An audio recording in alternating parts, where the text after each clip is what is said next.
बोलो शंकर भगवान की जय। जय भोलेनाथ की जय। एक बार की बात है, एक सन्यासी साधु भिक्षा मांग रहे थे। गांव में भिक्षा मांगते चलते हैं जो भी सन्यासी, वो भिक्षा मांगने आए।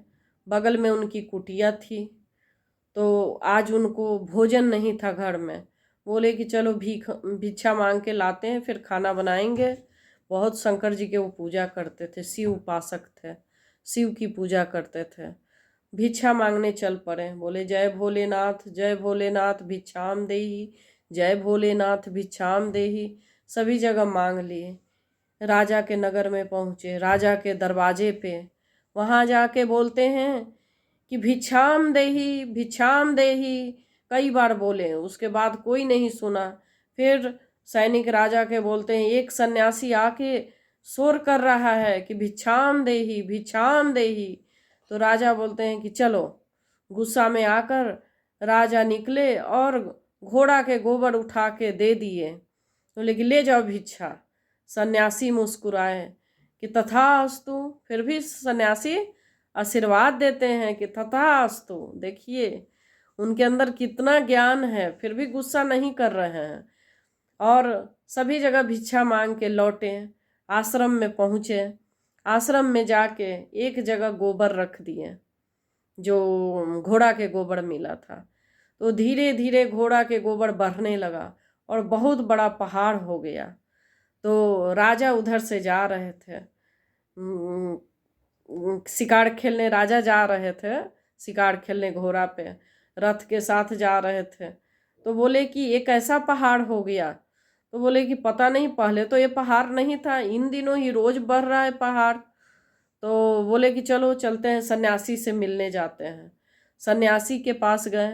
बोले कि ये कैसा पहाड़ हो रहा है, बहुत बड़ा पहाड़ बनते जा रहा है। तो सन्यासी मुस्कुरा के बोलते हैं, हे राजन, ये आप ही का दिया हुआ है पहाड़। बोले कि मैंने कब पहाड़ दिया? तो नहीं राजन, याद करिए, जब मैं भिक्षा लेने गया था तो आपने घोड़े का गोबर उठा के हमें दे दिए थे। तो वो ये गोबर वही है जो आपका पहाड़ बनते जा रहा है। राजा क्या किए कि ऋषि मुनि के चरणों पे गिर पड़े और बोले कि हे सन्यासी, हे देवतागण, हे प्रभु, आप समस्त जानने वाले हैं, वेद विधान को जानने वाले हैं। मैं मूर्ख हूँ, मेरे से गलती हो गई, प्रभु मुझे माफ़ करो। बोले कि माफ़ी नहीं होती। जब हम एक बार कोई भी गलत काम करते हैं तो उसकी सज़ा तो भुगतनी पड़ेगी आपको राजन। तो बोले कैसे सज़ा भुगतनी पड़ेगी?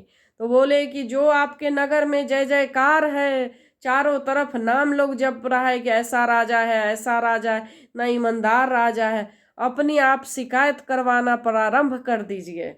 बोले कि मैंने अपना निंदा चुगली करवाना शुरू कर दीजिए, तब जाके ये पहाड़ ढहेगा। राजा बोले कि ठीक है।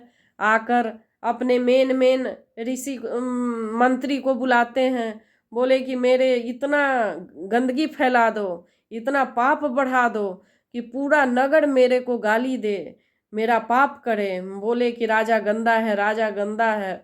सभी जगह ऐसे ही करने लगा। तो धीरे धीरे पहाड़, शिकायत राजा का होने लगा तो पहाड़ खत्म होने लगा।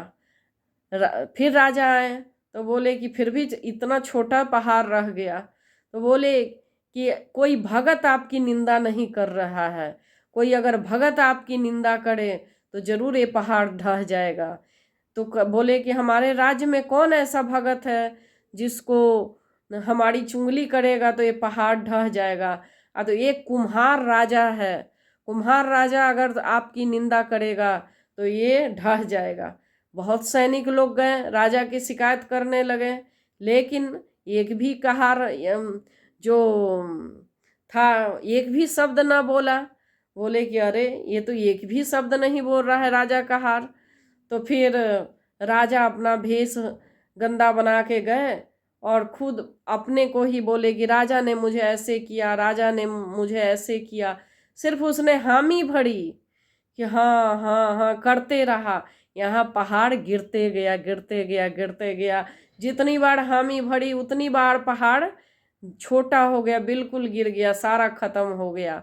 फिर राजा दूसरे दिन आते हैं आश्रम में, तो देखें तो बोले कि अब इतना ही रह गया। तो बोले कि हे राजन, ये ऋषि बोलते हैं, हे राजन ये आपका किया हुआ है, आपका ये दिया हुआ है, सब आपका पाप फैलते ही आपका कर्म नाश हो गया, पाप कर्म नाश हो गया, आपकी निंदा जितनी हुई आपकी पाप कर्म नाश हो गया, लेकिन ये जो बचा हुआ है वो तो आपको भोगना ही पड़ेगा। तो बोले कि कैसे भोगूं? तो इसको आपको खाना पड़ेगा। तो राजा ने बोला कि ठीक है, मैं अभी कर्म जान रहा हूँ, इसको जरूर खा लूँगा। तो राजा ने फिर वो गोबर खाते हैं और सारा पहाड़ खत्म हो गया उनकी निंदा करते ही। तो इसी तरह कहा गया है कि अगर हम किसी का चुगली करते हैं, किसी की निंदा करते हैं, किसी का अपमान करते हैं, तो आप अपना नहीं, उसी का आप कर्म काट रहे हैं, अपना भी काट रहे हैं, अपना पाप बढ़ा रहे हैं करके, और उसका कर्म आप काट रहे हैं। वो तो खुश हो जाएगा लेकिन आप दुखी हो जाएंगे। इसीलिए कहते हैं किसी का चुगली न करो, किसी की निंदा न करो। अगर शिव चर्चा आप करते हैं, करवाते हैं, सुनते हैं, कथा करते हैं, तो कभी भी किसी की निंदा न करें। शपथ ले लीजिए कि हम कभी चुगली नहीं करेंगे किसी का। किस तरह राजा ने अपनी चुगली करवाई तो पहाड़ ढह गया। इसीलिए कहते हैं कि अगर हम निंदा करते हैं तो उसी का भला होगा, आपका भला कभी नहीं होगा और आप डूबते जाइएगा उसी में। इसलिए कहते हैं कि जैसा बोगे वैसा ही काटोगे। इसी तरह कहते हैं कि अच्छा बो और अच्छा काटो। तो जब शिव चर्चा में आप जाते हैं तो अच्छा भजन करिए, अच्छा कीर्तन करिए, अच्छा नाम जपिए, अच्छा कथा कहिए।